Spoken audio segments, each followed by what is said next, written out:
Welcome to the cafe.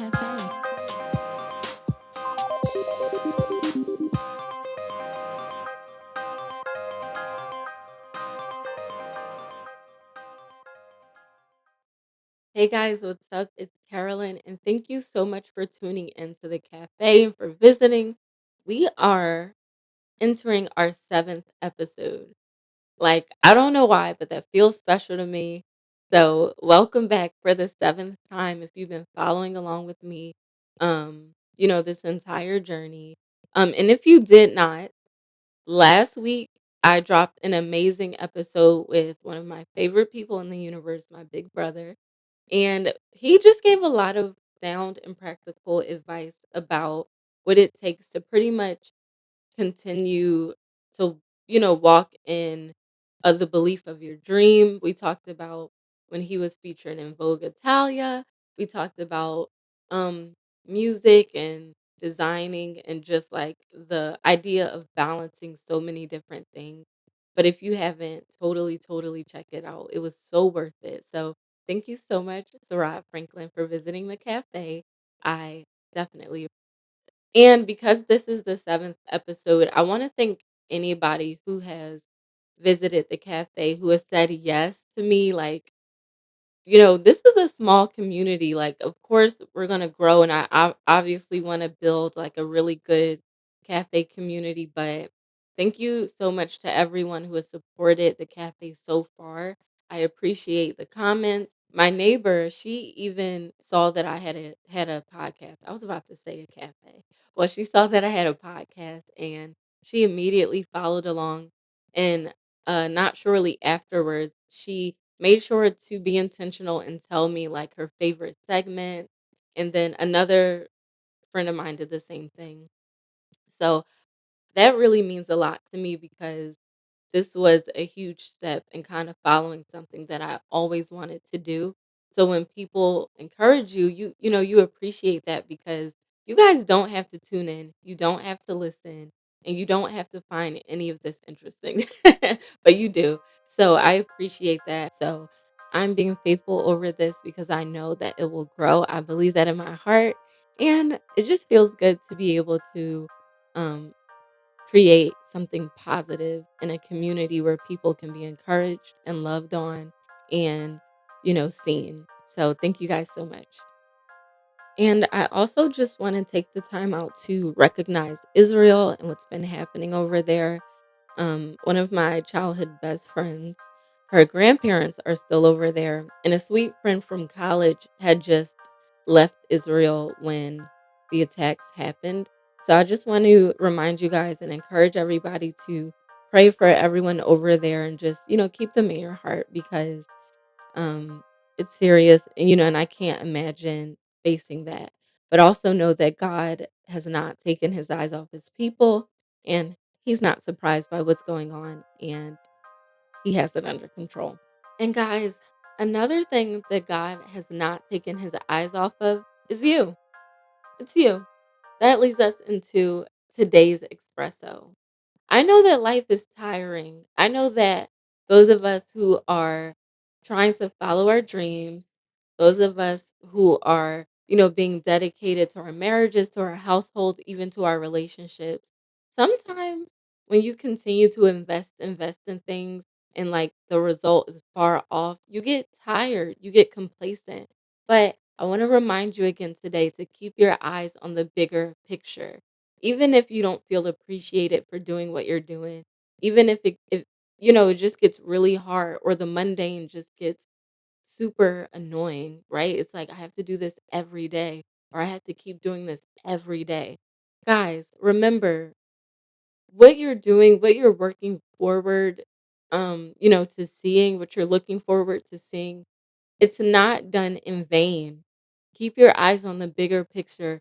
If you are, like we talked about in last week's episode, if you're a musician or a producer or whatever, don't get tired. Keep your eyes on the bigger picture because one day you'll look back and you'll be able to say, "Man, God really kept me through those times because I was about to quit many a times." Or you'll say, "I'm glad I didn't quit because look at what I have now. Look at what I have worked towards now." If you're a mom raising children, You'll be able to look back and look at your children's lives and say, "You know what? All of this was worth it because look at the amazing people they became." If you're building a house, you'll look back and say, "All of the money and investments were worth it because look at what my family is able to enjoy now."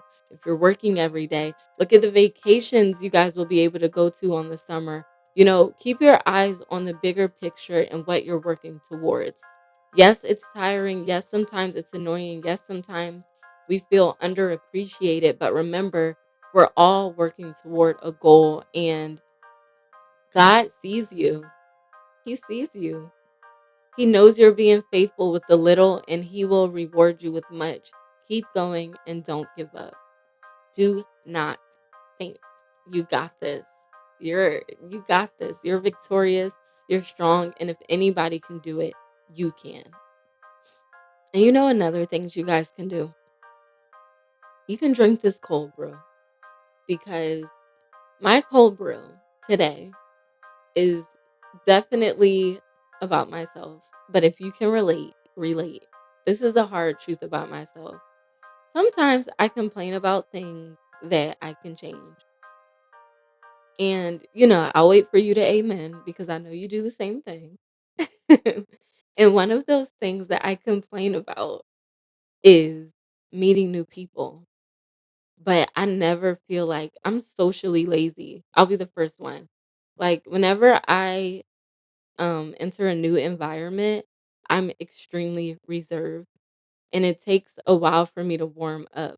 But that's only if I'm like forcibly around other people. Other than that, I won't like take the step to like meet people or go out or I don't I've almost become so comfortable in my own skin, like, just so comfortable with the company I keep that I don't even want to.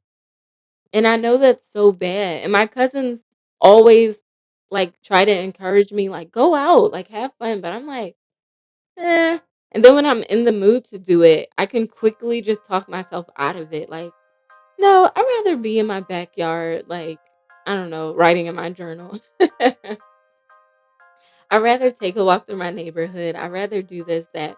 But then when I think about it, I'm like, you know what? I could go to Starbucks with a friend. I could go to a museum or something like that with a friend. But that's only in theory. Because when I like think about actually doing it, I'm like, no, I'm good. Like I'm straight. But like if only I could change my frame of mind or just be less lazy about meeting people, it would change. But I just don't feel like it sometimes. I really don't. I don't know why it is. I just don't like I'm okay. I don't feel like it sometimes. And sometimes like I feel like not upset, like ugh, that was over dramatic, but sometimes I feel a little salty because all of my friends are out of state because I move around so much. I have friends from different states. So they none of my friends live in the state that I live in. And sometimes that is annoying because you miss your friends, you love your friends, you wanna see them. But then on the other hand, I'm like, "No, that's good because when I feel like seeing my friends, I can just call them up. I can just say, 'Hey, let's go out, let's hang out,' and then it happens." But sometimes, it is nice to just have friends, like, where you live, but I don't feel like making taking the step to make that happen. And that's my cold brew. I need to get out of that habit, but honestly, guys, I don't feel like it. I re I really don't. Like, let me know if you're the same way. Or if you're a person that can just jump right in a social scene. Maybe you can just jump right in and you're good with that. I don't know, it takes me a while. I'm, like, super reserved at first, and then, like, when I'm comfortable, a little bit more myself. But speaking of jumping into things, let's talk about this 104-year-old Chicago woman who decided to skydive. Yes, at 104 years old. And the Guinness Book is trying to obviously get her record because someone that was 100 years old did it before her, but she's 104. So she is the oldest person to skydive. And honey, she got some pizzazz. She has some pizzazz. Today.com reported that Dorothy Hoffner says that age is just a number. She told a cheering crowd moments after touching the ground Sunday at Skydive Chicago in Ottawa, about 85 miles southwest of Chicago, the Chicago Tribune reported. The Guinness World Record for oldest skydiver was set May 2022 by a 103-year-old, Linnea Ingergard. She's from Sweden. Oh, I thought she was 100. So she was 103, but Miss Dorothy is 104. Okay. And the Guinness World Records is working on having Miss Dorothy's jump set as the record. Listen. Oh, this is where it came from. Dorothy skydived when she was 100, but then she did it again at 104. And sis was saying, let's go, Geronimo, when she was finally seated. And she said the first time she skydived, she had to be pushed off the plane. But this time, she took the initiative. Sis, maybe I need to take a page out of Miss Dorothy's book, out of Miss Hoffner's book, because if she's 104 years old out here jumping from planes, skydiving, getting her life, and I'm sitting up here complaining about jumping into a social scene. Like, child, sometimes we have to jump from our comfortability into our uncomfortability. So, shout out to Miss Dorothy, the 104-year-old, for taking this jump for all of us because that's amazing. Um, and I often hear stories like that where there are people who are like 100 years old and 98 and stuff, and they start doing like all this amazing stuff like at the end of their life. And I wonder if the lesson there is, you know, living our lives when we're younger so that we can really take it in and appreciate all that we have now, that we had the um availability of our limbs and our hearing and everything like that. So, you know, maybe not being so comfortable, like I was talking about earlier, and, taking the jump, taking the scary jump, and doing things that, you know, make us have kind of a life full of memories, safe things. I'm not going to sit up there and I ain't finna skydive, but I'm just saying, really enjoying life till its fullest and not sitting back so much. So I'm definitely taking a page out of Miss Dorothy's book. And that was our green tea today. So I hope that was uplifting for you guys because it definitely did something for me. I'm like, go ahead, sis. All right, moving on to our cappuccino. I feel like my cold brew was my cappuccino. Like I'm my own cappuccino this week. I'm the one capping myself. Not stepping out of my comfort zone. Yeah. I just realized that I'm my own cappuccino. I need to like get out of my comfort zone a little bit. I really do. I'll work on it, guys. I promise I'll work on it. If you guys work on, getting outside of your comfort zone, DM me, let me know. I will work on mine. Okay? We are a community. Let's just work on this thing together. What are you afraid to do, or what are you too lazy to do that you need to do, or that that would bring you joy? You know what I mean?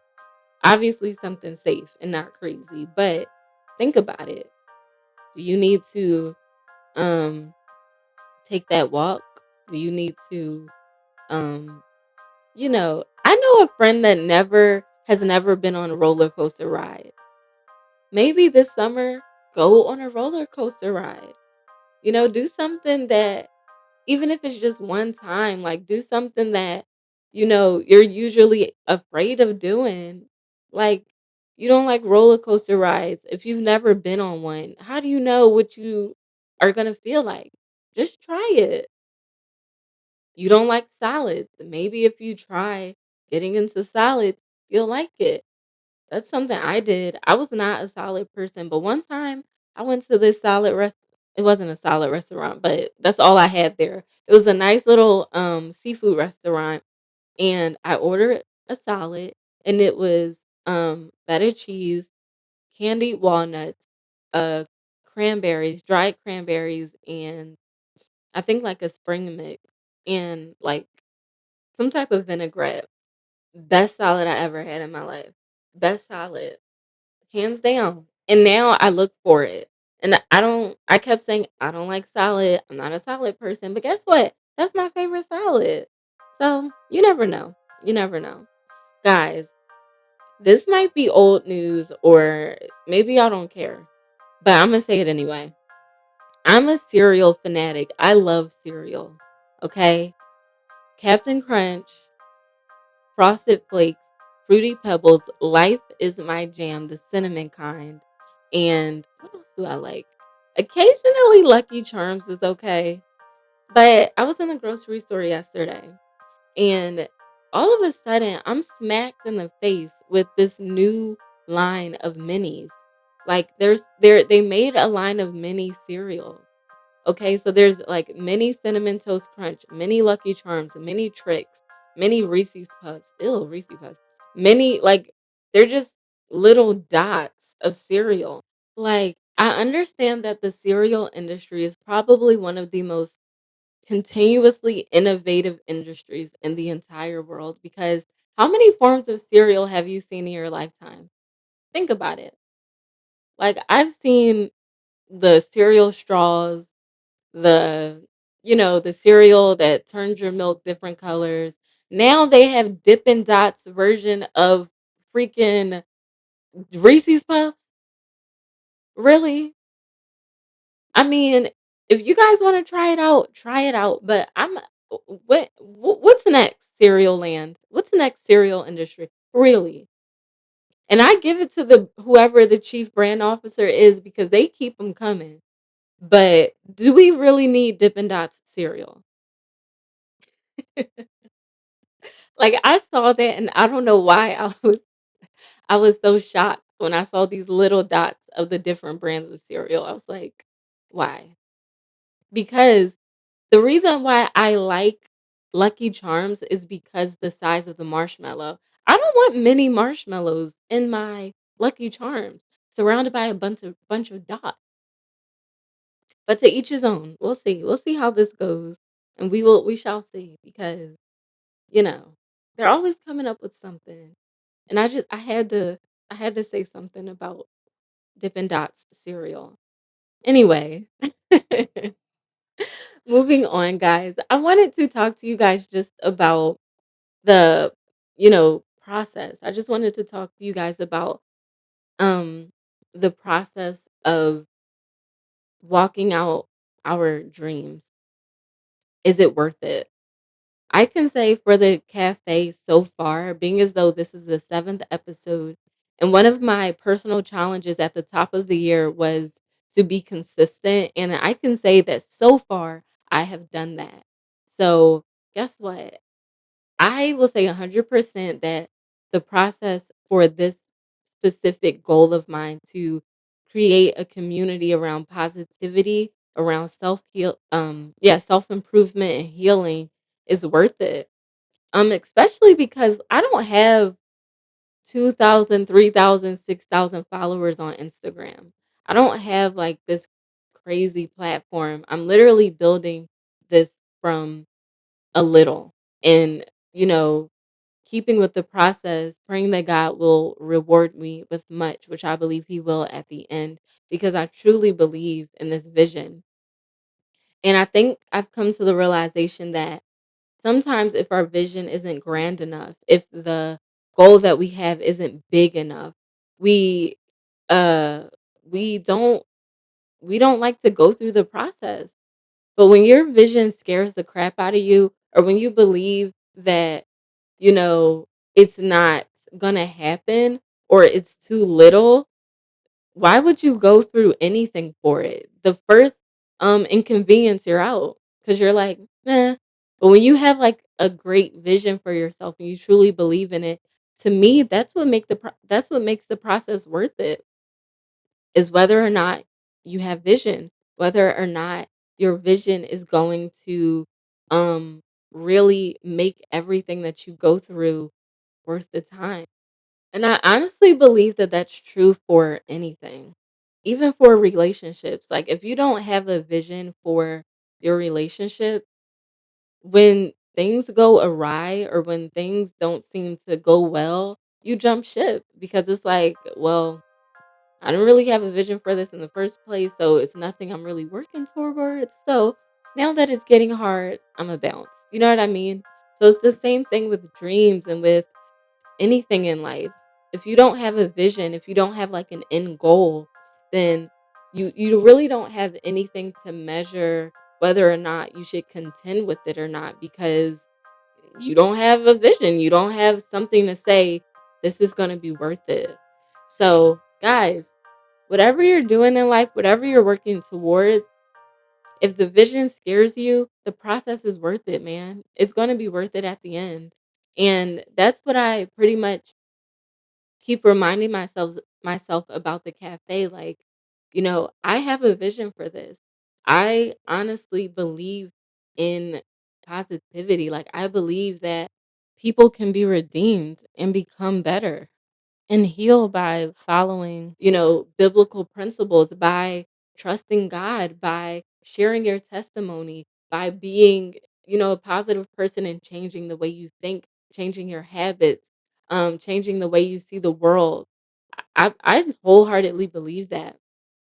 And one of the biggest things that I want listeners to be able to take from the cafe is, even your darkest season, even your darkest moment, the moment where you were probably the worst person ever, when you take steps toward becoming a better person, that's what matters. You becoming a better person, you taking accountability and then saying, I'm going to rise from this moment. This moment will not define my character. This season won't define the rest of my life. I'm going to take accountability. I'm going to heal. I'm going to treat people better. And I'm going to become the best version that I possibly can. That's what I want people and listeners to take away from the cafe. Like, that's what I want to leave on the earth pretty much in this arena is, hey, we can be one way one season, heal, and then be a completely different person the next. And I believe that because God showed that to me in my own life. He showed that to me just in general throughout his throughout Jesus's ministry was about transformation, was about Holy Spirit literally transforming people, which is why, because I've gone through a few things myself, I'm not so quick to judge people in their lowest moments. I'm really not. Like, honestly, even people that have hurt me even purposely or done things that I'm like, dang, that was kind of messed up. Years pass or things happen, I don't assume that they are the same person they were when they did that. I really don't, because I'm like, they could have grown, they could have learned from that. They're probably a completely different person now. So why hold on to that? You know? And so that's how I view it, even the other way. I've healed from things, I've learned some things. I'm not the same person I was 2 or even 3 years ago. So guess what? I give that same grace to other people. Even if I have to remind myself to forgive people every time I think of an offense, I do it because there is room for growth. And that doesn't mean you have to let them hurt you again or socialize with them, but there is room. So I want to remind you, hey, if you just came out of a season where you weren't your best self, start today, start now, start adopting healthier mindsets, start journaling, start maybe even counseling, start praying more and venting to God instead of the neighbor that just wants to know your business anyway. And start putting in practical steps to become your best self. It's never too late to become your best self. So I want you guys, if you don't get anything else from the cafe, know that. Know that it's never too late to become your best self. And once you do that, once you're in the process of doing that, because we're always becoming better, share that with other people. Don't gatekeep positivity. Don't gatekeep the steps that you took to heal, the steps that you took to become better. Share that with people. Share how God moved in your life. Share how he taught you how to fight the spiritual fights. Share how he gave you joy in the midst of a storm. You never know who needs that. And that's why I have the cafe. That's my goal, to share with all of you guys what God has done for me, and also what I've learned and how I've become better from the last season. And hopefully next year, I'll be able to share things on how I've become better from this season, because we're always growing. So take that with you today. It's never too late to become your best self. And the people that don't allow you to be your best self probably don't really serve you the best anyway. So allow God to give you a community of people who will give you the grace and the space for growth. And guess what? Take accountability and keep going. Keep being the best person that you can be. All right, guys. Thank you so much for tuning in and listening to the cafe. I know healing is hard. I know that taking accountability can be hard. And I know that a lot of humbling is a part of this process. But remember, vision makes the process worth it. What is the grand vision that you have for yourself? And more importantly, what is the grand vision that God intended when He created you? That's a good place to start. When you know that vision, the most important vision, then this process will be worth it, because you know at the end of the day, God wants you to be whole, he wants you to heal, and he wants you to be exactly who he created you to be. Also, guys, don't forget to rate and maybe even comment your favorite episode or your favorite segment, so that Apple and Spotify can know that the community is growing. All right, I'll see you next time for our 8th episode, and thanks again for listening. Bye.